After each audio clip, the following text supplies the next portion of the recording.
What does that sound, you ask?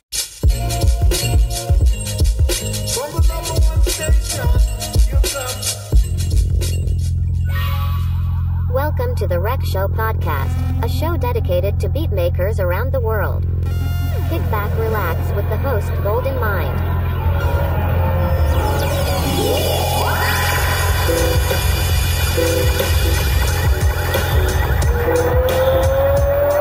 Ladies and gentlemen, this is the main event of the evening.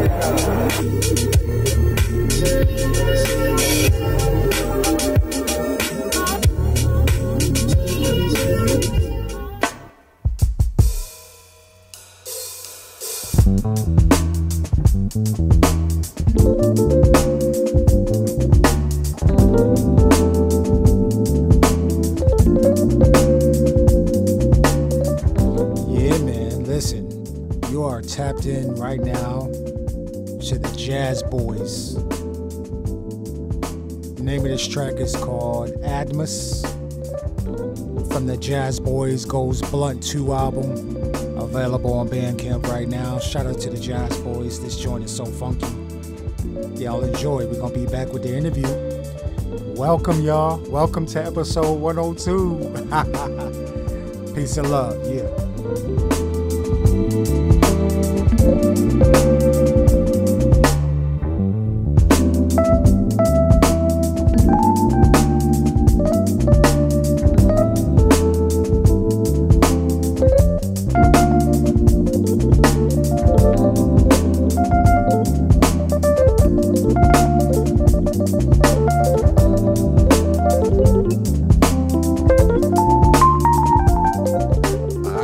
Check 1 2. Peace and love, everybody. Golden Mind here for the Rec Show podcast, man. Welcome back to another episode, man. This week has been crazy, but yo, we got it done. You know what I mean? So I hope everybody's counting their blessings and not their problems. Listen, man. Last week we didn't have an episode, but we got a new one this week, man. We are going all the way to Florida. It seems like I connect with a lot of California, Florida, New York, Illinois. Like I connect all over the place. Australia, you know what I mean? Japan's popping in right now. So listen, man, if y'all want to stay tuned to the Rec Show podcast, man, click the links below. All right, go to the description of the show and you can click on where the Rec Show podcast, everything the Rec Show podcast. Right now, I moved everything over to GoDivineBeats.com. There's a certain section for the Rec Show podcast. So if y'all click on that, boom, you'll find everything, previous episodes, all that type of stuff. But yo, this week, man, we are going to Brooksville, Florida, man, which is a city in Florida, about 7,800 residents, or so. But we got a beat maker, a music producer, a retro gamer, a content creator. If you ever looked at his content, man, on IG, it's super dope, man. Just everything he does with it. And he's a toy fan, so you know we gotta chop it up about that. But he specializes in hip-hop, electronic, funk, experimental. Like, yo, man, you can't box this guy in. So for the B-heads, this is definitely one of the ones you want to tap into. Ladies and gentlemen, please welcome the one and only Fuchi to the show. Fuchi, what's good, family? What's good? What's good? Yo, I appreciate all the kind words of the intro, bro. I got you, man. Yo, listen, thank you for coming on the show, agreeing to come on to the show, man. It's my honor to have you on, man. I gotta put the people on to you, man, and to what you provide musically and visually as well, with your beats and stuff like that, yo. So for the internets, can you, like, for the B-heads and the internets, can you just tell us a little bit more, like, what your name even means, how you even came up with your name, and then also any associated collectives or labels you might be a part of as well? Word, yeah. So Fuchi actually is just my last name. My full name is Alex Fuchi, and pretty much since I was a kid, man, elementary school, kids have just been calling me Fuchi my whole life, you know. Right. So Once I decided to start, beat making under a moniker, I just kind of decided Fuchi. I had a bunch of other names back in the day, but I'm like, you know what? I've been called Fuchi my whole life, so might as well stick with it. Right. Yes, sir. And Right. then as far as like some of the collectives, like I run with my buddies that I grew up with here in Spring Hill, Brooksville. It's me, my buddy Moby Vic, Ars Artists, John G, Cowboy Dracula. We got our own band label named R.P.D.B. Oh, wow. And yeah, we do all sorts of different styles of music. So you could catch us on there, on Spotify, and all DSPs. And we got a couple albums out under that band name. Actually, we got like 3 or 4 albums out. And yeah, if it wasn't for me being a part of this band, I probably wouldn't have been ever putting out the content I'm putting out now, man. That band taught me so much about, just making music and being consistent about making music as well. So yeah, there you go. That's my story. Nice. Nice, man. So listen, so once we get that, the bands that you were talking about, I'm gonna link them in the description of the show, internet. So don't worry about how to find them. We gonna help you find this band and tap into what they're doing as well. But yo, man, so is it my understanding you've been creating beats for 14 years or so, or is it more than that? Yeah, it's been about 14 years since I started making beats. I started making beats in like 2006, but I got real like serious about it, where I was making them every day, and I was rolling with the R.P.D.B, and we were making beats ever since like 2008, 2009. Wow. Okay. Yeah, man. Yo, you've been making beats for a while now, so I know you got some jewels in your head, man.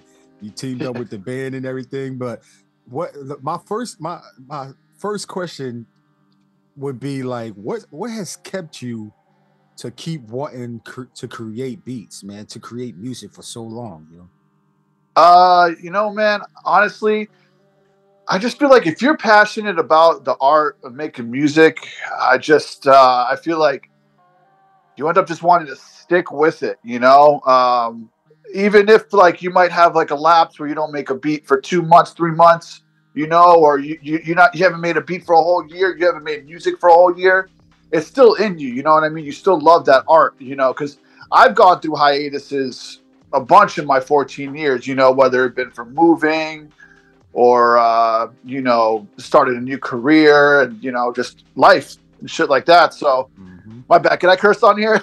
Yeah, you can cuss. You can cuss, man. Yeah, my bad.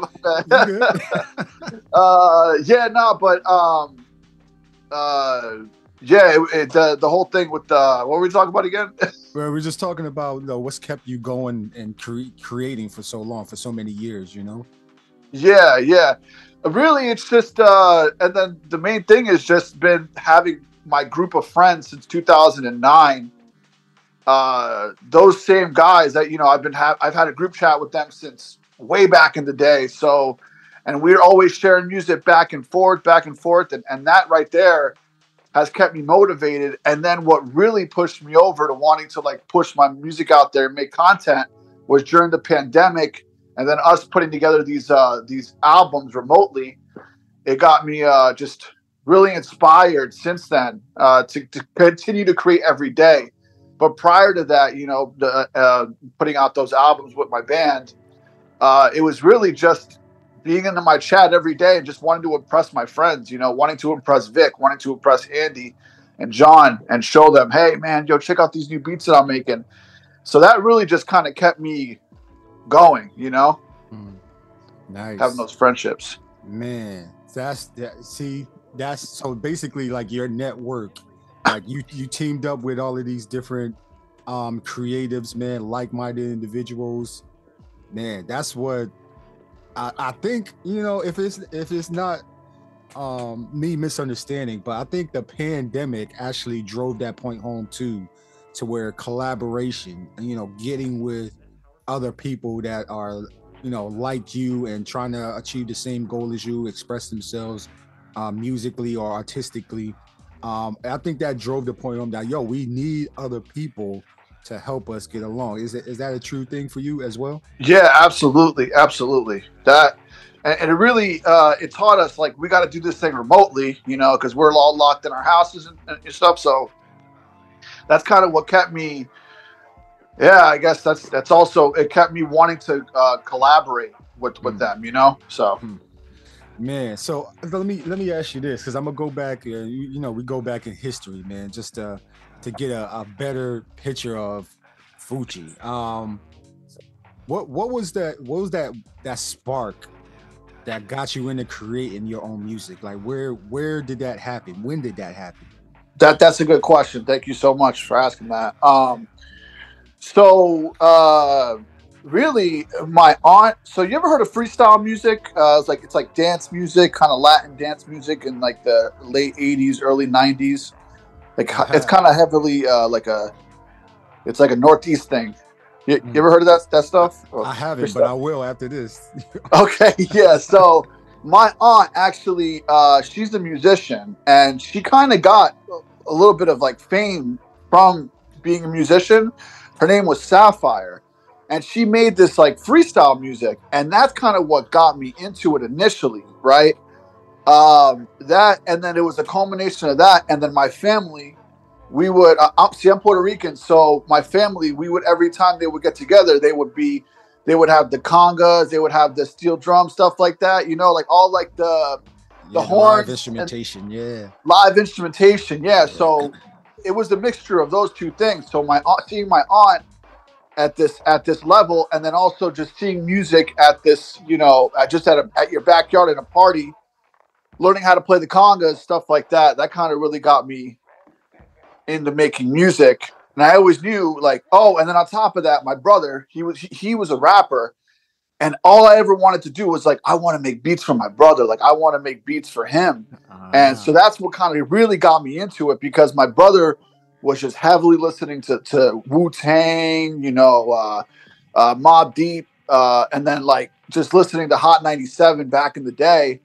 That's what kind of, it brought all of it home and made me, you know, my main focus and my main love is always hip hop. So that's kind of what got me into it, was my brother and all the things he was into. Right. And so as soon as I found out how to make a beat on FL Studio, every day I try to make a beat for my brother so he could try to rap on it. Nice. Out of necessity, man. Wow. Yeah. Wow. Is he still rapping? Yeah, he's still rapping. My brother's name is Vivid. He was actually on Volume 33. I believe the track name is The Bad. That track. Oh, that's like, him. Yeah. Oh, wow. Wow. Yeah. Okay. Yeah, it's The Best. Track number 21.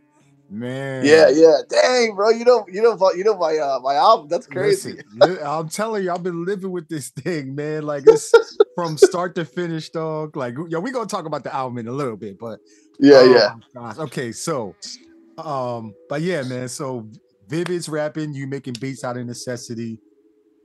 Yeah. Seeing your aunt and do live instrumentation, you know, performances and stuff like that. That was the spark, man. And that was that 14 years ago where you first got that spark?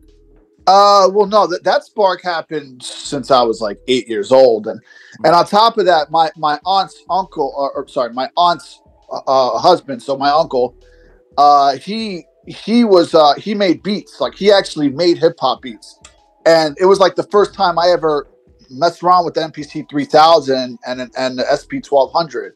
Was like I was like 6 or 7 years old. I was in New York with all this gear. So that's kind of what got me into gear in the first place. I always knew I wanted an MPC after having that experience on the 3000 when I was like 7, 8 years old. Wow. But yeah. Wow. So the whole family is into music, man, creating music. Yeah. Wow. Yeah. Wow. What was it like growing up in that environment? Like, I don't know if your mom and dad were like listening to a whole bunch of, you Puerto Rican, so I guarantee they had music bumping on a daily basis. Yeah. My mom was heavy with the 80s, and she loved like the 80s like dance music. You know, like the in a dream, you know, that song, like that kind of stuff, you know. And then my dad was more into like, because my dad's straight from the island. He's from Encmpo, you know, that means like you live like way in the sticks. And he would listen to more like salsa and merengue. So that was kind of like a mixture of both of those. Yeah, because I grew up with, you know, I grew up with all over in Jersey, man. So I grew up with like Puerto Rico. Oh, you're from Jersey? Yeah, man. Yo, I'm a Jersey kid. Shit. What part of Jersey? Yeah, South Jersey, Camden, man. So. Oh, Camden. Let's go. Aquarium. Yeah, that's where they're. Yeah, that's where I'm from too, man. So yeah. Listen, I grew up with Puerto Ricans, Dominicans, like, you know, a whole bunch of a melting pot of just music being played throughout the day, throughout people's cars. You know, like what was whenever you first started listening to music, like what were you driven to listen to in your own? You know, it's funny. I actually think I was more into like pop music when I was like 6 or 7. So I would listen to like I listened to shit like the Spice Girls. Like I'm talking when I was real young, and then like I got when I was like 10 years old, Linkin Park. I loved Linkin Park growing up. But I like pop music a lot, like NSYNC, Backstreet Boys, that shit. Like when I was like 5 or 6 years old, because that's what was coming out around that time. So, and that was what was on the radio. Man, yeah, my brother was heavy into the Spice Girls. I'm talking about getting the posters, like he knew all the songs.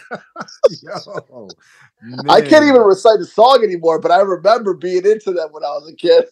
Yeah, man. Yo, okay, nothing wrong with that, because that just helped you with your musical journey anyway, yo. So, man, okay, so let me ask you this, like, and if you can remember. Can you remember like what pillar of hip hop you started with, whether it be like DJing, Emceeing, breaking, graphing, like which one of those did you start doing first? Oh, no, I started making beats. Beats, okay. Man. Yeah. I wasn't, I can't really dance like that. I got 2 left feet. And I was always like, you know, I can rap, but I'm real self-conscious about it, man. That's the whole thing. Like, I'm like, oh, I sound too nasally, or my voice sounds funny, or my flow is off. So I kind of stuck away from rapping, and I just I started making beats right away. Right. Wow. Like, do you remember the first rhyme you ever wrote? Nah,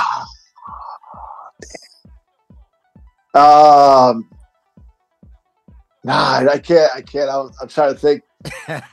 Because it's like, you know, those embarrassing memories are locked away. You lock them shits away, man. Don't ever think about them again.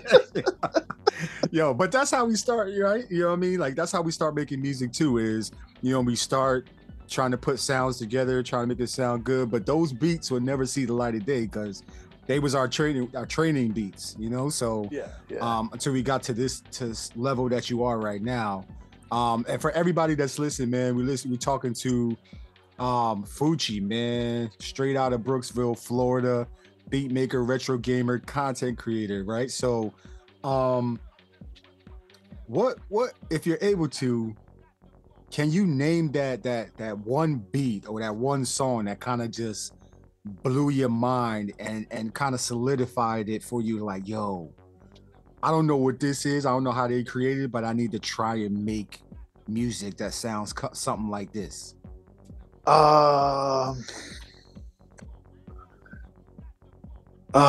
Man, it's probably gonna be like, can I give 3? Yeah, you can give as many as you want. I don't know why I say one. That's well. So I always wanted to be like. So when I started making beats was around the time Graduation came out from Kanye, and I always wanted to make a song like Stronger, because I love Daft Punk, and I loved Kanye, so I always wanted to make a beat like Kanye West, Stronger, and then let's say that one, and then shit. This is tough. You know what? One answer. Kanye West, Stronger. That was kind of the one. I was like, I want to make a beat like this. And Wu-Tang Forever. The first song on that album.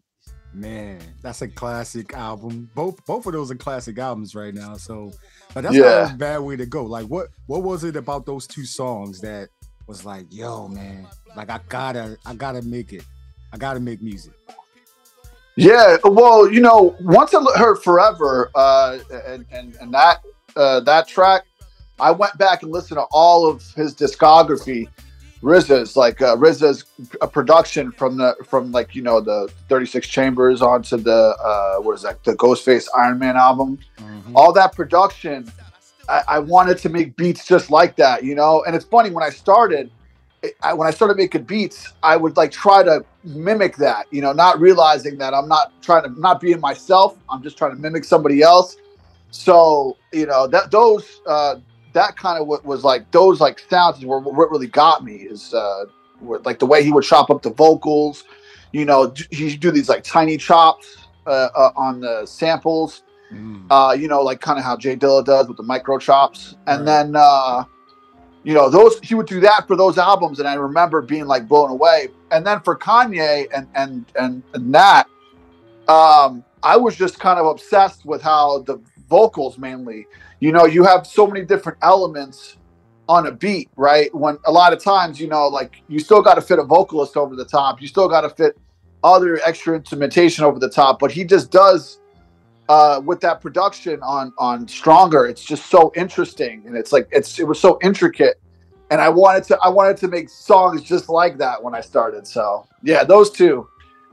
Man, those two songs are not a bad way to start your journey, man. You know, like for real, man. Like those are a great way to be like, you know what, man, I gotta make music. But then eventually, you know, actually, this is a good question to ask too, man. Is eventually, you know, we start trying to mimic the people we look up to, the creatives that we look up to. But then at what point did you realize, like, yo, I think I found my sound. I think I found my sound. I'm gonna go in this direction to where it's me. Yeah, I don't know where the actual turning point was. I know I spent a lot of time, like the first time I heard Mad Villainy was like 2009, 2010. And I know I spent a lot of Mad Villainy, MF Doom, and Madlib. I spent a lot of time kind of trying to make these beats with no drums, no samples, like a good amount of compression. Or sorry, no drums, just samples and like a good amount of compression and some just like real flavorful stuff like that. And so, you know, I spent a lot of time trying to recreate that.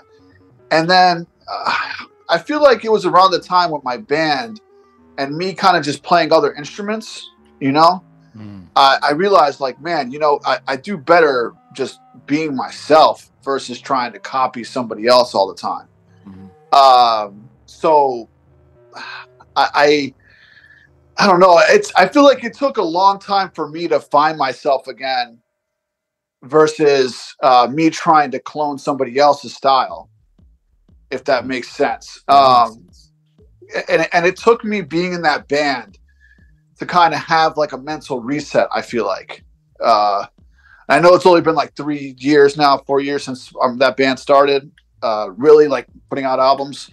But it was really that band and the pandemic that kind of made me like drive it back and say, yo, I got to just be myself and do what I want to do versus like trying to make this style and trying to be like somebody else. So, and I did that. It's tough because, you know, you have a lot of these influences, right? Like, especially being a producer, you listen to somebody else, you're like, yo, holy shit, how does this person do it? It's like listening to Tattoo Maki. You're like, yo, how does this person do this shit?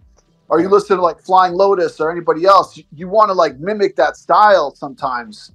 And then inadvertently, you don't realize you're kind of taking steps back from being yourself. So for me, ever since I've kind of been in that band, I just pick things that I like from people that I hear, right? So, like, I'll just give you an example, right? My tag, it says Fuchi, right? Like you hear it in all my videos. Right. I actually got that idea from listening to Ager, this guy, this other producer on IG that I found, and I heard him use that vocal Ager, and I'm like, oh shit, that'd be really cool if I just put Fuchi instead of Ager. So because it's me making the beat, right? Yeah. So that's kind of like what I do now, instead of outright trying to copy someone's style, right? Because it's easy to do that. It's easy to get lost in what somebody else is doing. I just kind of find something that I like about them and say, yo, I'm going to add that into what I'm doing right now. So I know that was a long-winded response, but nah, you're good, because it takes that long. And I'm going back a couple episodes, man. I just remember Bap Notes, the episode, I think that was episode 99, where one of the keys was they were like, yo, it takes a long time for a musician to play like themselves.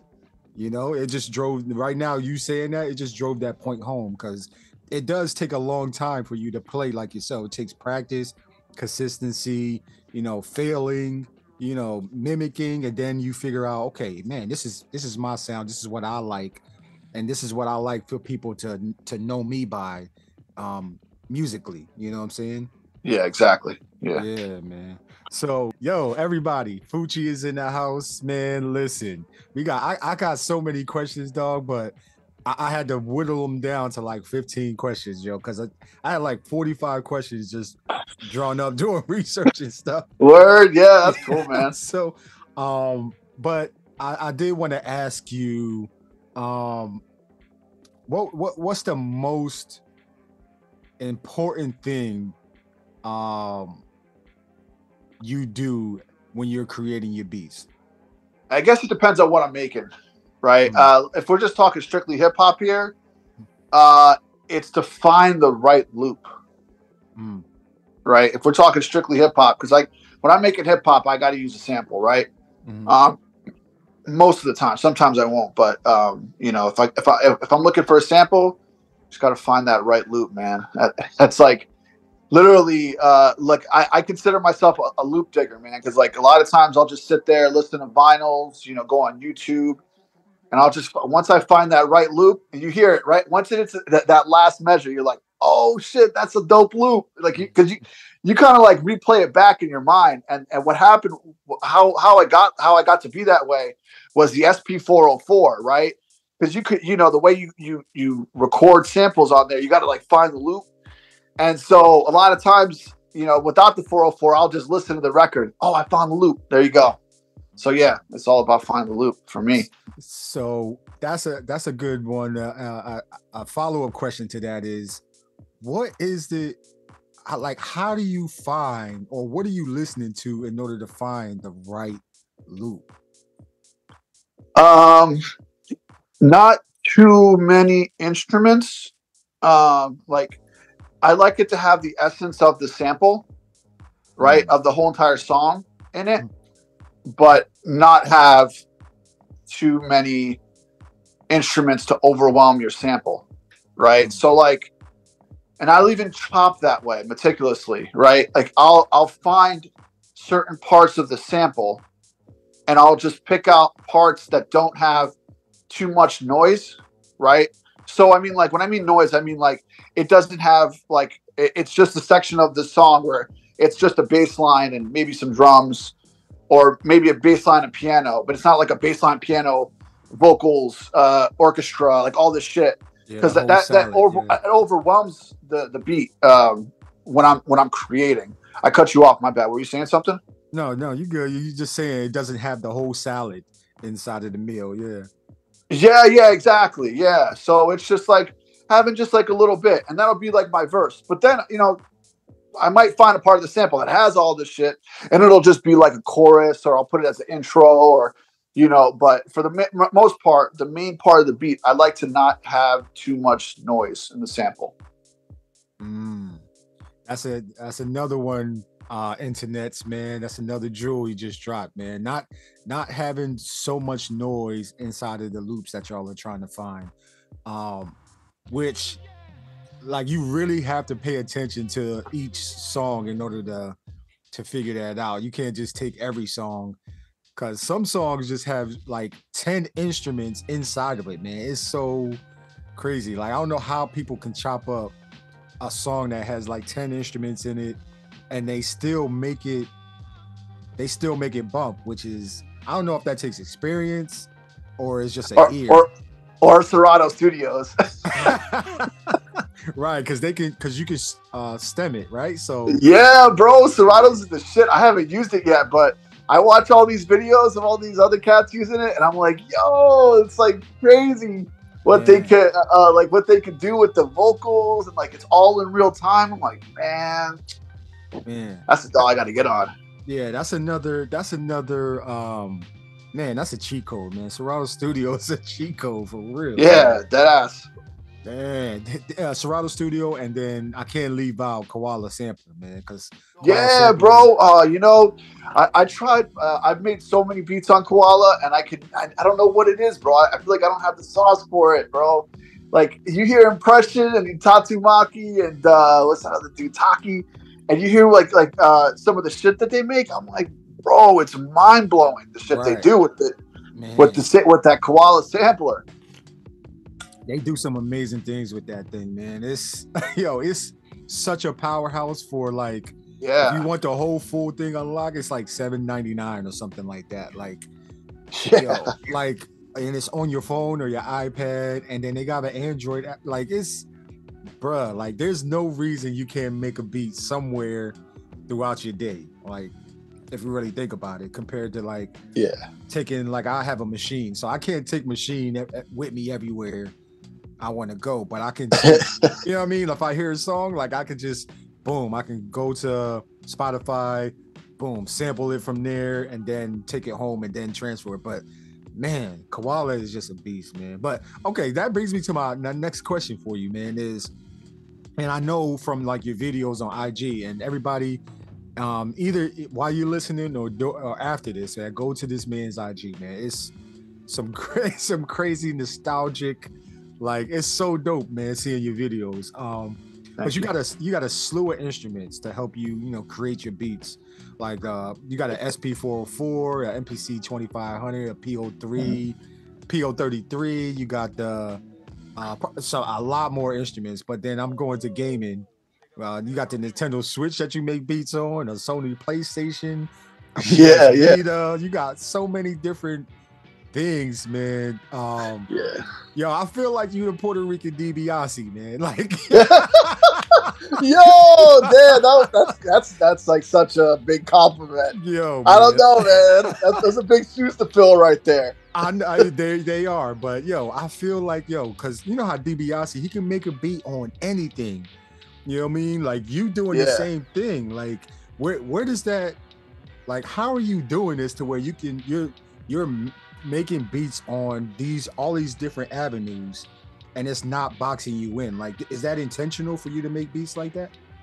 I don't know whether it's intentional or not. I just, I like to make music on other pieces of equipment because I don't know. It's the challenge of working on this new piece of gear. It's inspiring to me. It inspires me, and so something different comes out just of me making a beat on my PSP versus making a beat on the PO33. So, and I like these differences that you get with some of these samplers just because of the way you interface with it. Like the beat I make on an MPC is going to sound completely different than a beat I might make on the PO33. I mean, you're still getting a Fuchi beat, but it's still like, I don't know, man. It's just something about the way you interface with it. I think that's kind of like why I also enjoy using all this gear, right? Why I enjoy making a beat on the PS2 or making a beat on the Switch or my PSP, because I know it's a different interface, and I'm going to be, I don't know, creating the beat differently. Yeah. It's just tapping into a different part of your brain to where you're making different music. So basically every instrument helps you create differently, right? Compared to exactly. Yes, exactly. Man, that's amazing. So my question would be, which one of those is your favorite to make music on? So I'd say my favorite to make music is the 2500. But if I'd say, sorry, my two favorite are 2500 and Ableton. But if I were to get rid of all my gear tomorrow, get rid of my computer, I would only keep the SP404 MK II. Wow, wow. What is it about the SP404? All my sound processing comes from it. So, and it's a powerhouse, bro. I mean, you could do literally everything on that 404 MK II. I personally haven't made a single beat on it. So it's funny that I'm saying that, but I know the day that comes that I go to make a beat on it, I know I'm going to have everything at my disposal to make a track on that thing. Right. Cause I used to work on a 404 SX and I used to make a lot of beats just on a 404 by itself, but the MK2 is something different, bro. You could do so much with this machine. It's crazy, man. And then just the effects, right? So let me just kind of brief you on the effects. So you could use a chain of 4 different effects, right? And I kind of have like 8 different chains that I like to use, right? All kind of different flavors of saturation, kind of depending on what kind of beat I'm making, right? Or what kind of track, music, anything, right? Because I literally use it for all of my tracks. I don't think I've not used it. Like even on the Volume 33 album, the SP404 is handling all the effects. So yeah, man, it's a powerhouse. Yeah, man, that thing is a powerhouse, man. Shout out to Roland, man. Roland's definitely been creating good products, quality products, man, that beat makers and music producers can use. I need Roland to go ahead and cut a check to DiBiase though, man, respectfully, because he's been spearheading the campaign. Him, Rash G, it's a whole bunch of different people that use the SP404, man, and they just be killing it, man. Like, it's on a different level for them to create beats. But you're right, man. It definitely is a powerhouse. I got mine like last year, and then it wasn't until this year where I really started unlocking the possibilities inside of this box, man. This thing is amazing, Yeah, it really is.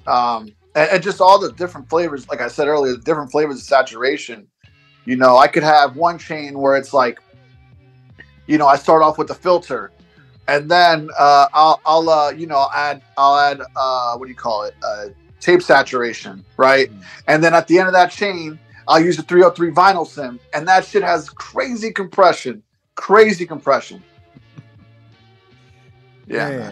So what is it about? Because I'm noticing that like a lot of people talk about the effects on this inside of this box, man. Like if you were to take the SP404 away, like how do you get the effects, the sounds, or your music to sound like you want it? If I were to just have all my effects taken away? Yeah, like all the effects from the SP404 Mark II. Like, well, I mean, how would you get all of those sounds otherwise?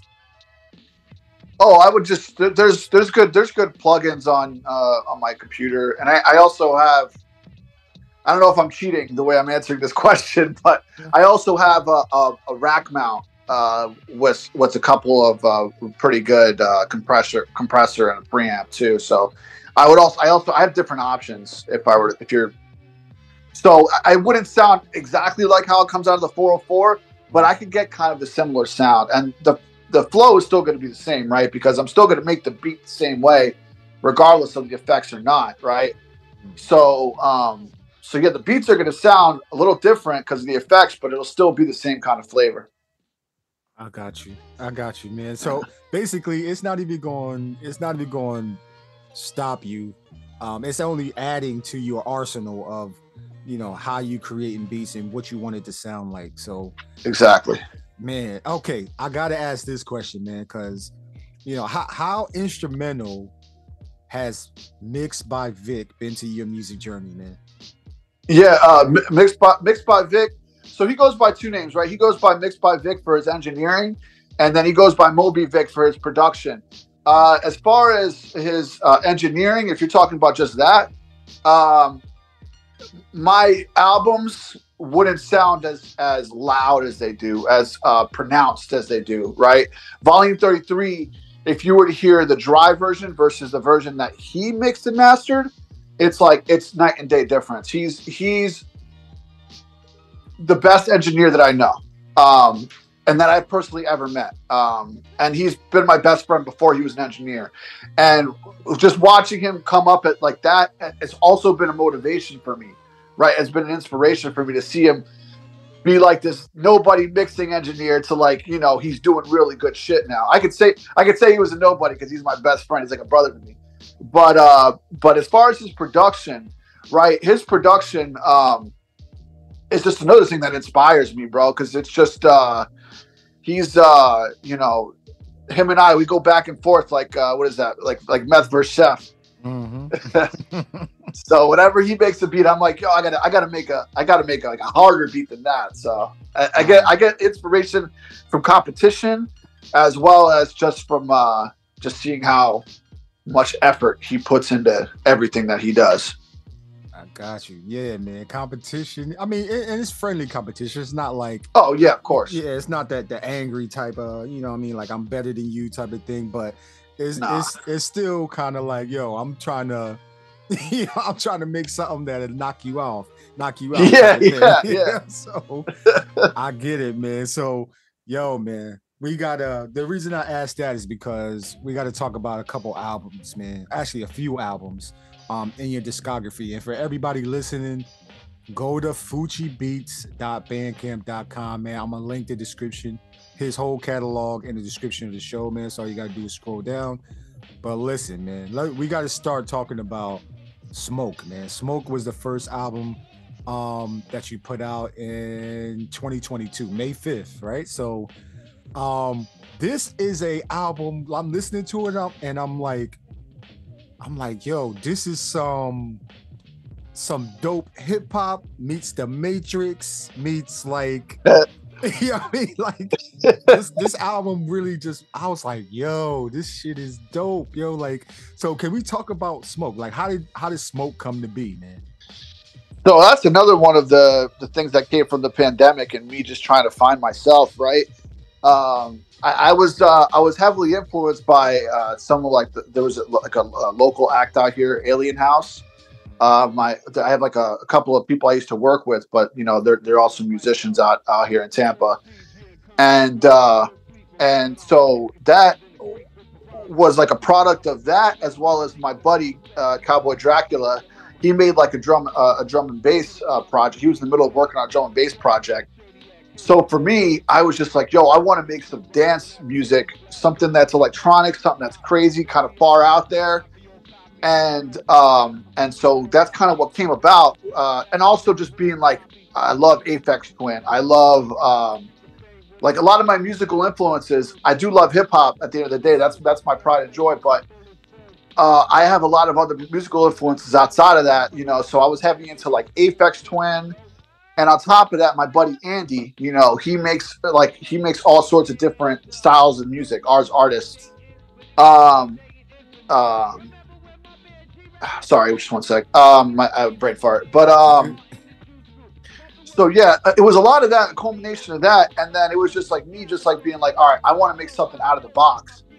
And actually, I have so many more of those tracks.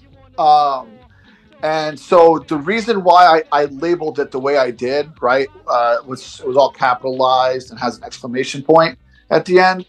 It's actually part of a series of other albums that I'm planning to release. I just haven't gotten, not that I haven't got around to it, just like I've been kind of focusing more on like putting out beat tapes. But it's actually part of a series of other projects that I'm releasing. And one coming actually in October.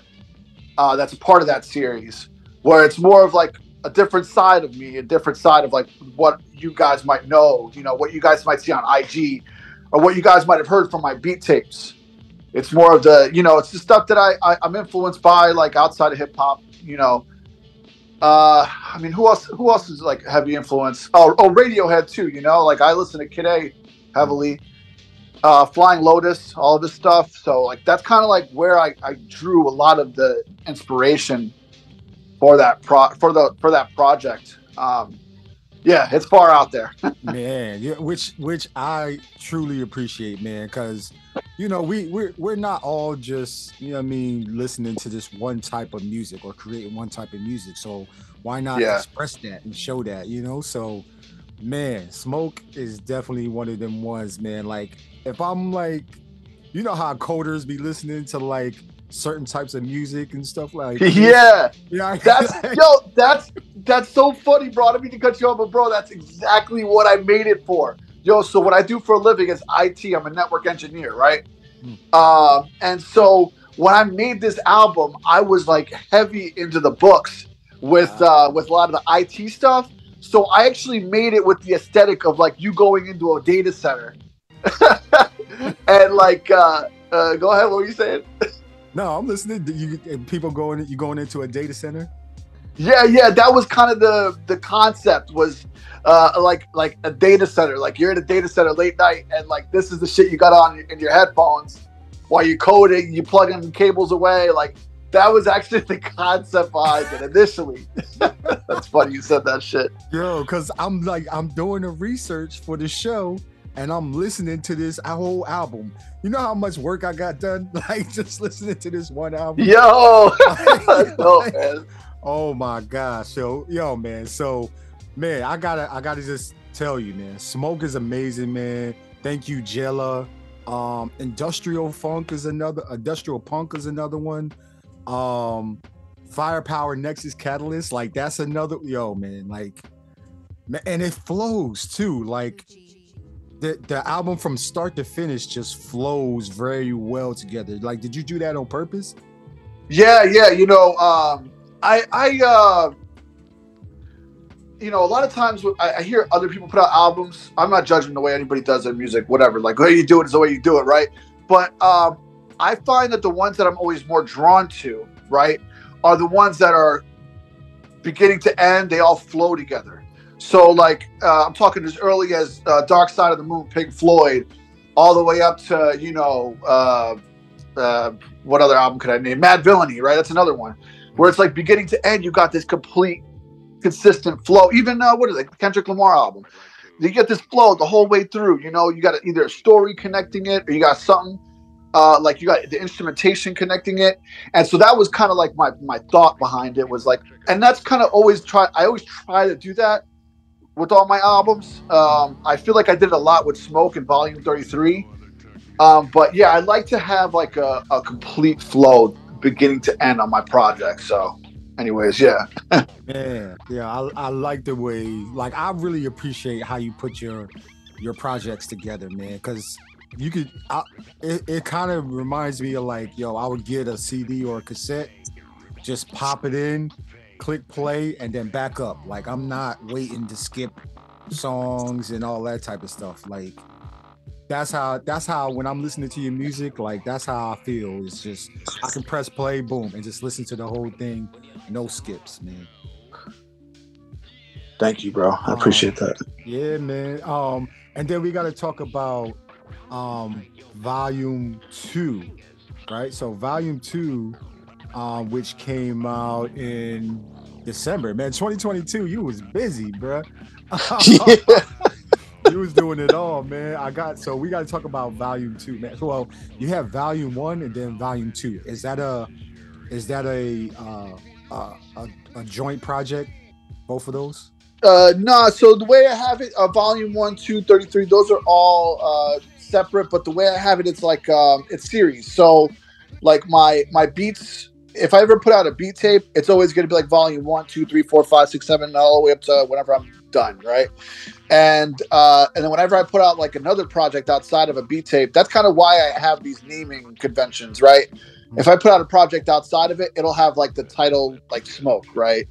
But that's kind of what I did with Volume 1, 2, and 33. So nice, man. So Volume 2, can we talk about Volume 2? Because Volume 2 is another dope project that a lot of people need to tap into as well, man. Like, can we talk about Volume 2? How did Volume 2 come to be? So volume 2, I actually made most of that while I was what do you call it? I was doing, oh my god, what the hell is the name of this app? What's the streaming app? I'm like, I always do this shit when I'm talking too much. I was doing most of my things on live, Twitch. right? Twitch. Thank you, Twitch. Jesus.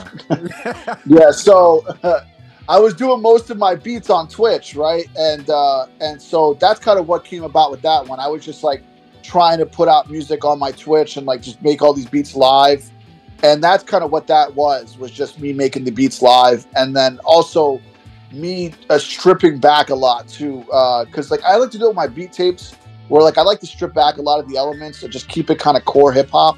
So with volume 2, that's kind of what that was I made all those beats on the EPS, on my Sonic EPS for the most part, and just kind of getting more of like that 13-bit funk sound, and just making beats out of my element pretty much, because that's what making beats live is like for me personally. It's kind of making the beats out of my element, right? Because I don't want to go too deep into making beats live, but just kind of like a quick explanation. When I make music by myself, I can make a mistake and not feel self-conscious about making that mistake. Whereas if I make a beat live, that same mistake, I'll quickly correct, and I won't dive into that mistake, because sometimes it's good to get familiar with some of your mistakes and to maybe push it, because it might be some kind of different style that you haven't been doing. But anyways, yeah, not to digress too much, but that's kind of what volume 2 was me making all these beats live and out of my comfort zone. Got you. So you making beats on Twitch, did anything, or what are some lessons you learned making beats on Twitch about your own creation style or creation? Yeah, well, that's just like what I was saying. Just kind of, making. I learned that when I'm by myself making these beats, I'm not saying like I'm the most self-conscious kind of person, but I do have a little bit of self-consciousness when it comes to my art, right? So when I was making the beats live, I learned that I won't allow myself to make a mistake, right? Whereas, so I might come, like, things might be a little bit more like clean edge, because I'm not allowing myself to dive into my mistakes. Whereas like an album like Smoke, that I could never make live, right? Because I had to make a lot of mistakes to make these sounds. I had to explore through things that were kind of uncomfortable, right? Like for instance, Firewall, Nexus, Catalyst, that one track, right? That's a very weird track where the time signature changes and the BPM changes slowly throughout the whole track, right? I have an automation just going throughout it. If I would not have been able to do that live, right? Because I would have been feeling like, oh man, these, and it's kind of weird because I don't like to talk about this too much, but it's like, oh, these people are going to judge me. Oh, they're thinking that this probably sounds like shit right now. And that's kind of what I learned about when I did the lives, when I was doing the live streams, was that like, I have to work past that, break past that to make something that might be out of bounds. Yeah, so that's kind of what I learned.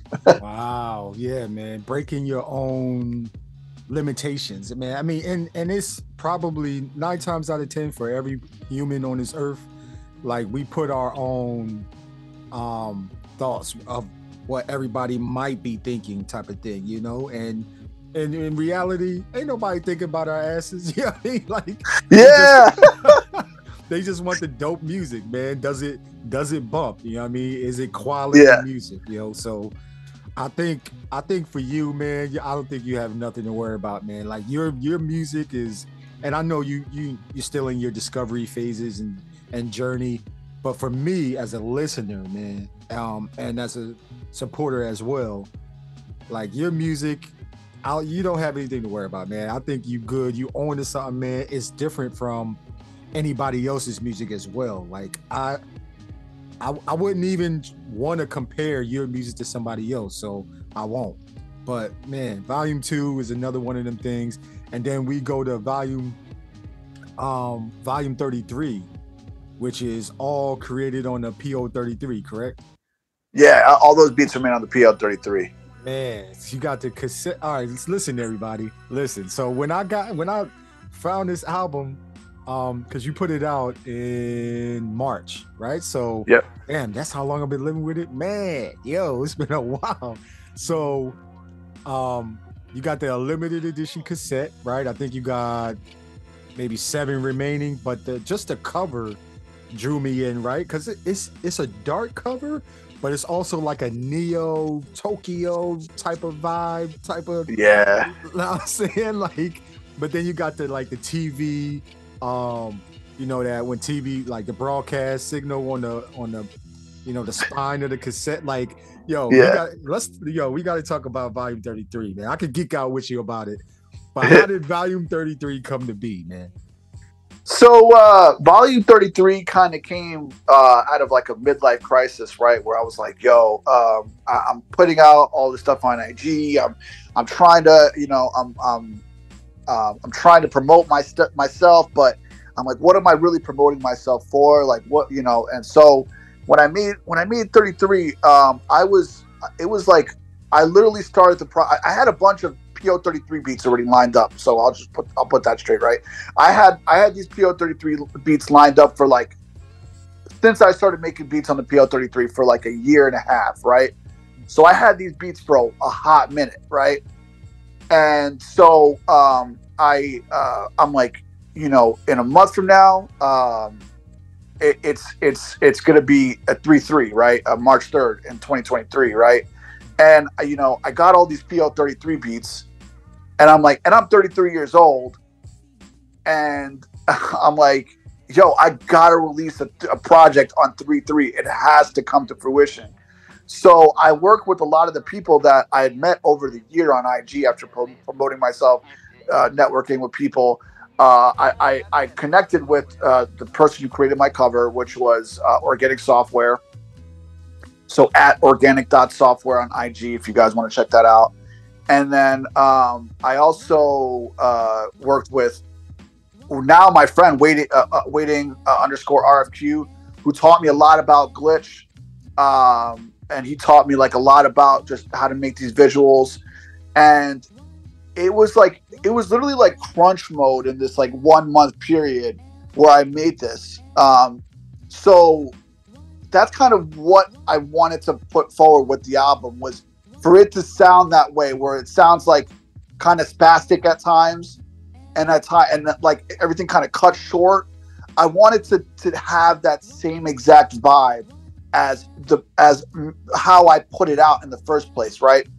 I don't know if that makes sense, but that's kind of what I wanted to do with the project, and that's what came across. So I worked with those visual artists, and then I also worked with Verse Osmo, who did all of my cuts, right, on the project. And Verse Osmo, man, he blew up on IG, by the way. It's crazy to see, because you know, when he was working on my project, we were talking about like, how can we promote our music, how can we get out there and like have more eyes see our stuff.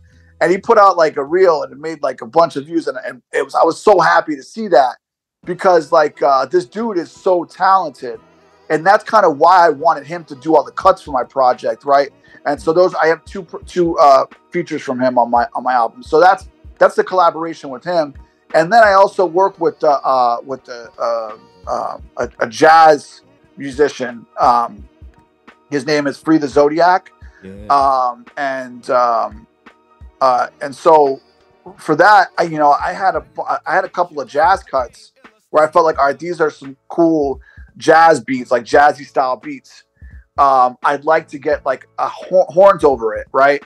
So and that's another person I met through IG, because he collabed on one of my reels kind of out of the blue, and that's how I started working with him. So a lot of this album just came about with me working with all these people on IG, and then me having like a midlife crisis, saying I need to put out something, and I want it to be spectacular, I want it to be memorable. And that's kind of how it all came about, was just this concept, and that's also how the album cover came about too, right? So the physical cassettes, how it has that like kind of that, what's that called, thing on the spine, and then even the front cover. You know, when I saw that cover, it reminded me of like you know, like rush hour traffic and stuff, and so that's kind of where all these concepts came about, and so yeah, that's pretty much volume 33. So it's the cover, man, because the cover is like, it's kind of like you're staring out of a window at the traffic. Like, man, it goes so well with the album. I'm still like, man, if you put this on and then you like start listening to music from hello all the way to goodbye, yo, man, this thing is crazy, man. We got to talk about The Bad featuring Vivid too, man, because yo, who's Vivid again? So Vivid is my brother. Okay, yeah. Oh yeah, he's the rhymer, right? So he's the rhymer. Yep. Man, he did his thing on there too, man. Yo, from the first track when it comes in, it's man, who is that talking, man? I'm trying to remember. Oh, Sad Guru. Sad Guru, yeah. He's like, yo, we having people don't know what's going on, you know, with their life. They reach a certain point, they don't know what to do. Man, and then you just and that weaves in and out of the album as you're listening to it, man. So let me ask you this. The midlife crisis that you were speaking of, how did this album affect that situation? I felt accomplished. That I was able to put out a project with physical copies and people actually purchased them, and you know, and I had a ton of streams, and that shit just meant so much to me, and it just kind of kept me inspired, and it also, I felt like relief off my shoulders, just with the reception of it, as well as just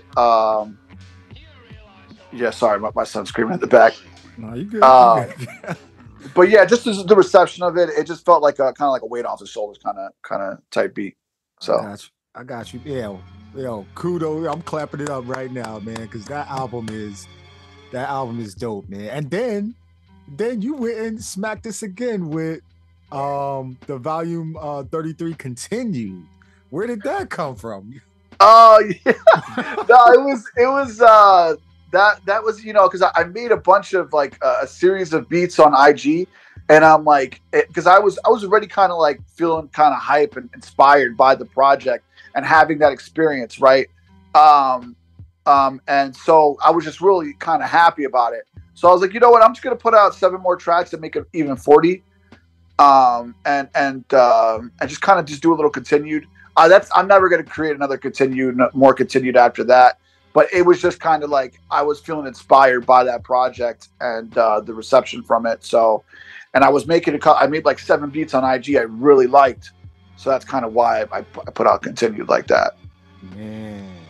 Man, listen, Fuchi, yo, we got your music, man. I'm definitely a fan, man, and I'm pretty sure after people listen to our conversation and then start listening and going down the Fuchi rabbit hole, they're gonna be fans too, man. So y'all make sure y'all follow on Bandcamp, man. Follow him on IG. I gotta ask the question about the content creation that you're doing on IG, man. Like from the video setups to the, you know what I mean, you still got the TV tube, to where you still got the PlayStation and everything hooked up to it. Like what is that part of your world? Because you got the toy figures surrounding you as well. Like, is that your own oasis where you create? Yeah. Just so really, ever since I started doing IG, I'm like, I was like, you know, I was thinking just making it all about my music and just putting out my beats and that's it. But I kind of realized, you know, it's fun to just kind of be myself and to let my hobbies show through on here. So I've always kind of been a comic book nerd. And that's kind of where my toy collection came from. I'm still a comic book nerd, so I'm obsessed with it, bro. I like still go to the comic shops and buy comics, and I go to the yard sales on the weekends and try to find like toys and games and shit. Yeah. But yeah, it's just a culmination of my hobbies, really, too. You know, I do this on like a daily. I have a lot of indoor hobbies. Like I like playing retro video games, new video games, like collecting toys and reading comic books.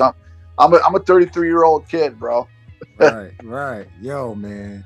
Listen, I just watching your videos, man, it brings that childhood up. You know what I mean? Like it's a good feeling. It's a good emotion, man, that I get when I'm watching your videos, man. For everybody that don't know, man, I'm telling y'all, check out his IG, man. Y'all gonna feel the same way. The camera work that you're doing, is that you doing the camera work? The camera, yeah, it's my iPhone, bro. I got my iPhone hooked up. And... That's just your iPhone? Like, yeah, bro. Man, yo, I'm thinking it's like a Canon or a Nikon type of thing. Like, it looks that good. You know what I mean? To where it gave me that impression, man. Like, what made you just say, you know what? I got this iPhone. I'm gonna use it to create videos. I don't know, man. It's just, you know, I guess this was the best means for me to put out my music, but also remain, I guess, original without, you know, because I don't want to have to compromise and make all these like reels where I have to do something trendy, right? Like dance in front of the mirror on TikTok or some shit. Like, I don't want to have to do that, bro. I'm no hating on people that do it, right? I want to put that forward. I'm not hating on people that do it. It's just not me, you know. It's not me. I don't like that. So, like, so that's kind of why I'm like, yo, I got to figure out a way to put out my music. What better way than just to grab my iPhone, hook it up to my 404 with the USB cable, and start recording some of my beats that I'm making. Man, yeah, man. Yo, I definitely understand, yo, just being yourself and not having to do the whole dance in the mirror thing just to, you know, just to make content. Yo, man, it's definitely you. Like, I'm a big fan of your reels, of your content, man. I'm gonna probably link one in the description of the show just so everybody can see. But yo, everybody go to his IG, follow him on IG. It's Fuchi_music. All right. So FUCHI_music. Tap in with him, man. Listen. I got last two questions, man. Because I know you got things to do. Who is your favorite comic book character? Because I know you got a lot of different toys, comic books. Ooh, yeah. Let's talk comics. Yeah. My favorite comic book character. I'd probably say Daredevil. Daredevil, and I mean, I know this is kind of a vanilla answer, but a Batman too, you know, because he just got some crazy comic book arcs. But yeah, them two, both of them, man. Frank Miller, one of my favorites. Wow. So okay, what is it about Daredevil and Batman? Why those two characters? Just I like that, like kind of raw, gritty vigilante. You know, not too overpowered, right? Because a lot of these comic book characters, they got like way too many powers. For Daredevil, it's just that he got sonar, and he's just a master of kung fu. So that's kind of why I like Daredevil so much. And then same with Batman, he's just this millionaire playboy, and he's got like he just got all these different tools and gadgets, and he's really good at hand-to-hand combat. So that's kind of like why I prefer them so much and like reading their comics. Man, yo, man, two good ones. Now, hold on. Let me ask you this question. I know, did you watch the Daredevil on Netflix. That show. Yeah, bro, I rewatched it. I'm rewatching it right now. So how you feel about that, yo? Because I think it's one of the best. I honestly think it's the best. I don't think there's been anything really out since that's been.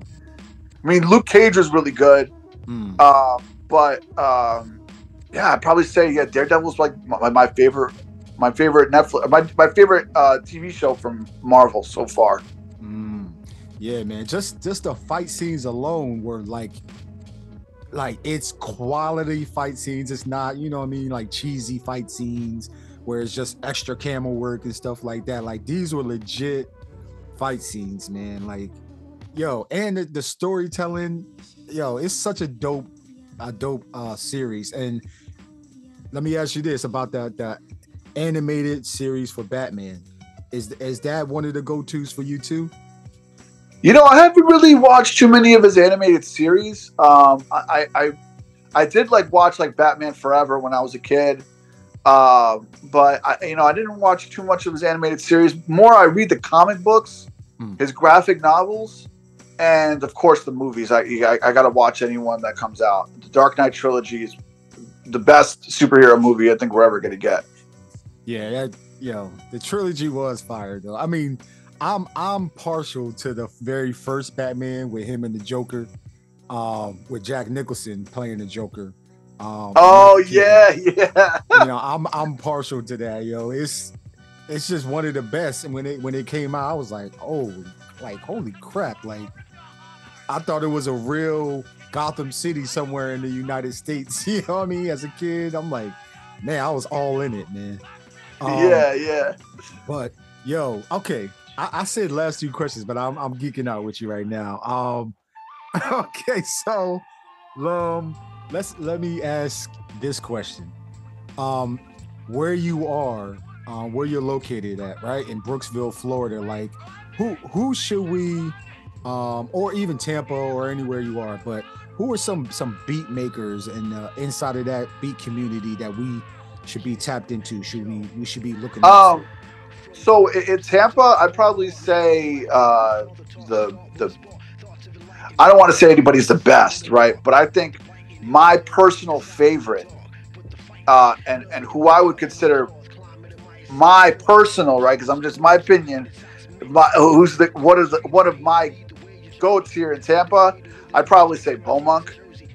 Beaumonk is I'm saying outside of my group, outside of me, Moby Vic, and all of us. Beaumonk is out of this world, bro. He's like a multi-instrumentalist. He could sing, and he put out one project, one beat tape that's fucking amazing. Yeah, him, and then you just got other people out in Tampa that are just really, really incredible, like Rozelle and I'm drawing a blank right now, man. But yeah, there's some real good producers out here, man. And it's crazy because they could do they're very they're good at adding instrumentation over the sample, and that's I always had initially always kind of had a problem with doing that. It's tough to do, but they're just crazy good at it, especially Beaumonk. If you were to listen to his project, bro, you'd be like, damn, the layers on this thing. All of his tracks got 8 layers coming in and out, and it's all complex. And it's crazy, bro. He's got mad flavor too, bro. Ton of great saturation on the tracks. So yeah, Beaumonk, he's the guy. Where do you find him? Beaumonk. Beaumonk. So it's a BAUXMONK. That's how you say it, all one word. And you can find him on IG at Beaumonk. And then he also has his project on all DSPs. If I hold on, I just want to find the name of it. Well and Good. That's the name of his project. Yeah. So you can find that on all DSPs as well. So. Got you. Okay, Beaumonk. BAUXMONK. Okay. Yeah, man. Listen, I'm all about if. There's people, especially if you interact inside of the community where you are and rub elbows with other beat makers, music producers, composers, sometimes we got to shout them out, man, and just let people know like, yo, they exist. They're creating. Other people are creating music, so people can kind of start tapping into their stream of what they're doing. You know what I mean? And we, start working like that, man. Just building everything up. Absolutely. There's probably a million beat makers in the world, man, and I probably won't even get to interview all of them, just because it's so many. But the dope ones, I definitely like Cerebro. I got Cerebro on, man. I'll just be tapping into Cerebro. Cerebro is IG for me. If I'm Professor X, like Cerebro is IG, So yes, sir. But okay, so I gotta ask this question, and if you're able to, who is your top 5 or 10 beat makers of all time? No genres off limits either. Okay. I'm only gonna do hip hop here.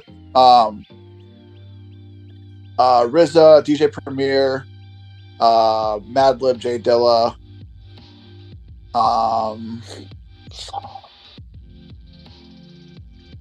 Who's my number 5? Oh man, Fuchi? No, man. No way.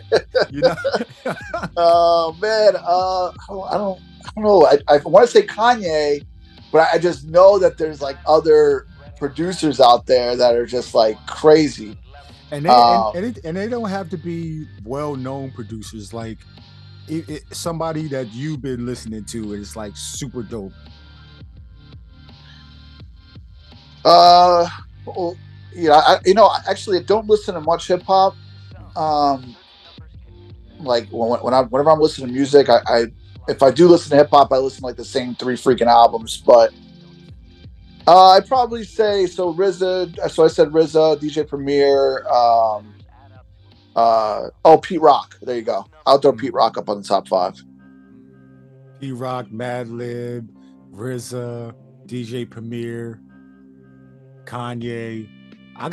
We got to throw Fuchi on there, man. Like we got to, man. Like, because listen, man, we could be fans of like all these, other creatives and artists, but we got to be a fan of ourselves, and like I'm gonna add you to that list, man. Fuchi. That's the six top 5, the top 6. That's what I'll say. Damn, bro. You know what I'm saying? Fuchi, man. But okay, so all right, now we at the final 2 questions. And you've been doing this for 14 years, so what's the one thing you wish you knew before you started making beats?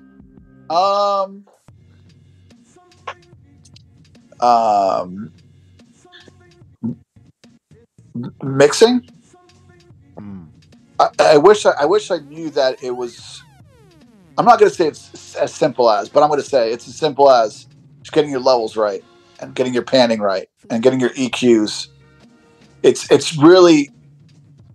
I think that when I initially started, it was I made it overly difficult, and I always made it a deal to try to make all the sounds right in front of your face, and I didn't learn till like 10 years down the road that you want to gain stage everything properly. So, this is your lead instrument, and then these are all your backing instruments, and then do you want this kick to poke out like this and the snare to poke out like that? And I didn't learn that until like probably 4 years ago.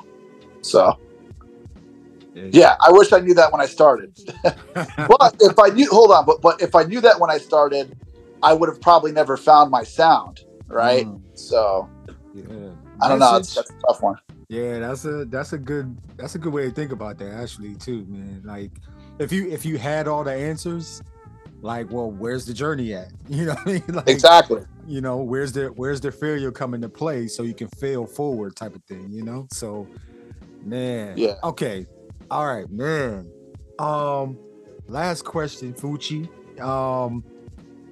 What can the internets look out for the rest of 2023? Where are you trying to take your music, man? And how can people find you on socials and your websites and stuff like that? So on socials, it's always going to be Fuchi_music. As far as future releases, I kind of got 3 projects that I've been sitting on for a while now that are pretty much finished. Just a few finishing touches, and so that'll be coming out. The 2 of the 3 will be coming out in 2024, but in October, I plan to release like, I'm not going to say it's a continuation of Smoke, but it's within the series. It's going to be called Turismo. So it's like Turismo. Actually, the first time I announced that album. But yeah, so I got that coming out in October. I'll have like dates and everything. So definitely look out for that. And wait, we got an exclusive. We got an exclusive right here. Oh, yeah. Let me drop the flex bomb. Yo, man. Yo, we got an exclusive. Exclusive. Yeah. Oh no, that's DJ Clue. Yeah. Yeah. Illuminati. Yo, man. Okay, keep going. Yeah. Yeah. No. So that and then in the future, I'm gonna continue to always make hip hop beats because that's my love. But I'm definitely gonna be putting out a lot of different styles and flavors, for the upcoming year and just for the rest of this year, just to kind of get other people kind of acclimated to all the other stuff I'm making. Because at the end of the day, I don't only make hip hop. I make a little bit of everything. Besides country music, but I have the ability to work with my band and make music there, and then I also make stuff on my own. That's like electronic music or ambient kind of deal. So I'll definitely be throwing in more flavors and different visuals too. So that's kind of what I got planned for the future. So yeah, definitely going to be more project oriented coming up these next few months. But yeah, definitely look out for that. Yeah, man. Yo, Fuchi_music, man. Volume 33. Volume 33 continued, man. Listen, just go ahead and grab the whole discography from Fuchi, man, on Bandcamp, man. FuchiBeats.bandcamp.com, internets. Man, listen, it was an honor chopping it up with you.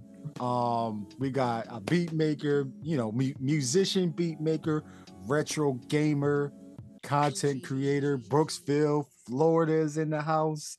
You know what I mean? Let's go. Yeah, I mean, hip hop, electronic funk, experimental. Like, yo, he's doing it all. IT, any of y'all got some IT questions? Hit my man Fuchi up too. I don't know if we're gonna make him pay for that consultation, but yeah. but listen, any final words for the internet, Fuchi? Any final words? Man, I'm bad with final words. Consistency is key. And another thing is, you're only as creative as the experiences that you have. And one more thing after that, everything around you for the most part was created by a human. So don't knock your own ideas, right? Because they could be like a cool creation. So if you knock your ideas down, that creation won't ever happen. And so one thing you got to know is everything around you is created by a human. So you're a creator as well. So don't ever knock yourself down. So you got to love yourself. And that's kind of my last words. Peace and love, Fuchi.